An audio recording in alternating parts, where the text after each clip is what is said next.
Olá, tudo bem? Eu sou o professor Vini, sou professor de História, estou aqui corrigindo a prova da ACAF de Santa Catarina 2019-1 do verão de 2019, prova modelo A de Medicina, questão número 53, e o assunto dessa questão é a crise de 1929. Lembrando que a questão vai estar na descrição do vídeo, e a ideia é eu te ajudar a tu entender a questão e não simplesmente pegar ali aquele gabaritinho que a CAF te dá e deu pra bola. Não, é a gente estudar um pouquinho sobre esse assunto, ok? Então vamos ver o que diz essa questão da CAF 53. Ela diz o seguinte, na letra A.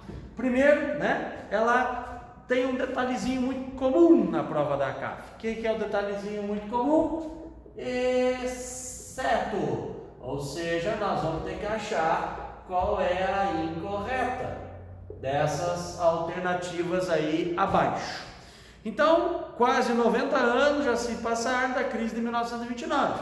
Seu início ocorreu nos Estados Unidos e seus reflexos atingiram muitos países. Neste contexto, então precisamos saber o contexto da crise de 1929. O que diz na letra A? O início da crise nos Estados Unidos.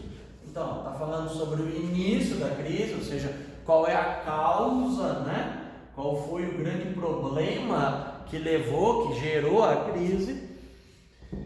Está ligado diretamente aos gastos militares. Então, gastos militares.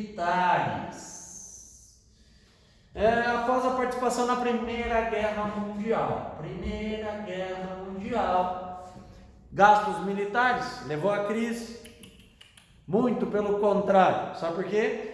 Porque a crise de 1929 ela não vai ser provocada por isso, tá? Mas na Primeira Guerra Mundial, os Estados Unidos eles vão ganhar muito dinheiro com, não vamos dizer gastos, mas vamos trocar isso aqui por investimentos militares.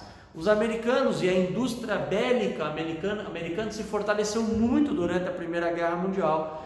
Os americanos vão aproveitar que a Europa vai estar em colapso, um colapso interno ali, entre a Tríplice Aliança, a Tríplice Entente. Vale a pena tu lembrar que qualquer um dos países que fizeram parte da Tríplice não eram nenhum deles de fora da Europa, todos eles eram europeus.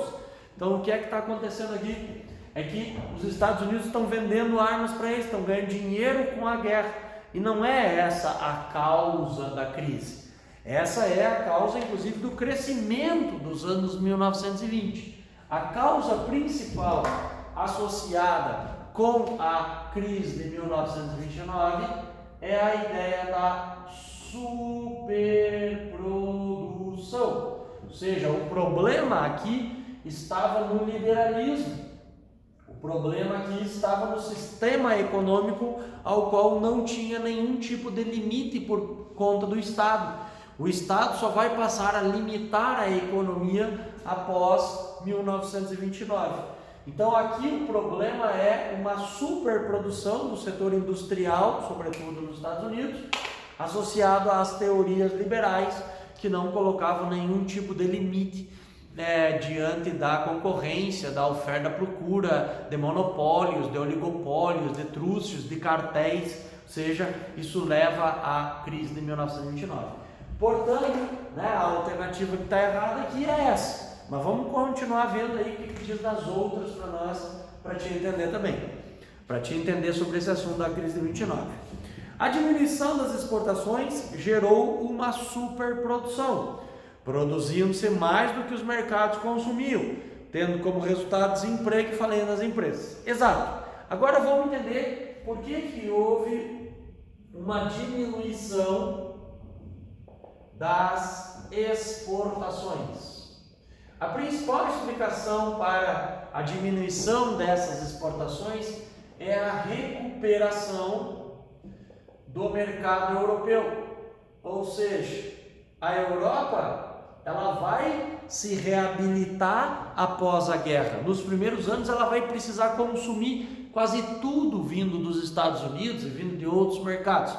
Mas após alguns anos, especialmente uma década mais ou menos, quando termina a Primeira Guerra Mundial, essas indústrias começam a se recuperar, o mercado interno volta a funcionar e isso vai abalar diretamente as exportações americanas, que levam também à crise de 29. Aí vamos dar uma olhadinha na C, que diz a C: as especulações na Bolsa de Valores de Nova York aumentaram. Em 1929, os investidores tentaram vender suas ações. Muita gente vendendo e ninguém comprando. Essa situação causou o crash, ou o crack, crack de som de quebrar, da Bolsa de Nova York. É verdade, o principal indício dessa crise toda aconteceu quando no dia 24 de outubro de 1929, a Bolsa de Nova York quebrou. O que significa quebrou uma Bolsa de Valores? Significa que naquele dia houveram exorbitantes índices de venda de ações e pouco de compra. Todo mundo queria se livrar das ações, porque haviam boatos e indícios de que as grandes empresas americanas estavam quebradas. Boatos que se confirmaram, mas isso tudo levou a uma crise especulativa que quebrou então a Bolsa de Nova York em 1929. Então isso é chamado de o crack, ou a quebra da Bolsa de Valores. E aí a letra D, o que diz para nós a letra D? O Brasil foi atingido principalmente nas importações, ou nas exportações, melhor dizendo, de café. E isso é verdadeiro. Tanto que isso vai provocar aqui no Brasil a Revolução de 1930. O presidente do Brasil, o Washington Luiz, ele deveria manter a política do café com leite e indicar um outro paulista para ser o seu sucessor. Professor, Washington Luiz não é paulista, sim, ele é nascido em Macaé, no Rio de Janeiro, mas ele é conhecido como Paulista de Macaé. Por quê? Porque ele defendia os interesses de São Paulo. O que ele deveria fazer? Ele deveria, como ele era paulista, indicar um mineiro para ser o seu sucessor, mas ele não vai fazer isso. Ele vai indicar um outro representante de São Paulo chamado Júlio Prestes. E isso vai levar a um movimento que dá origem à Revolução de 30. Getúlio Vargas disputa, perde as eleições, mas aí ele consegue, com o exército dos tenentes, tomar o poder aqui no Brasil. Então tá certo essa alternativa, tá? Os Estados Unidos eram um dos principais compradores e diminuíram muito a importação do café brasileiro. Então, qual é que é o gabarito? O gabarito dessa é a letra A, que está errada então nessa questão, né? Porque é uma questão, de novo, de exceto. Beleza? Espero que tenha entendido. Se ficou com alguma dúvida, manda aí nos comentários que eu te ajudo, tá bom? Valeu, muito obrigado!